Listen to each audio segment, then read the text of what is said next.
যেই মানুষ আমি আল্লাহ এত আদর করে বানাইলাম, আসমান আল্লাহ বানাইছেন কুন ফায়াকুন বইলা, ফেরেশতা আল্লাহ বানাইছেন কুন ফায়াকুন বইলা, জমিন আল্লাহ বানাইছেন কুন ফায়াকুন বইলা, কিন্তু আমারে আপনারে আল্লাহ পাক কুন ফায়াকুন বইলা বানায় নাই।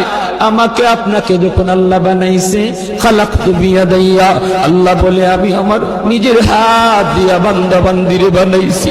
কারণ এই চেহারার মধ্যে এত দামি কপাল, ওই কপাল দিয়া বান্দা আমার কুদরতি কদমে সাজদা দিবে।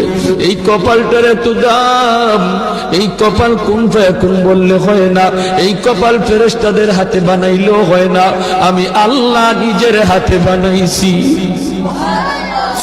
আল্লাহ পাক কই আমি আল্লাহ দেখি জমিনে কেমন অন্যায় হয়, অত্যাচার কেমন জুলুম হয়।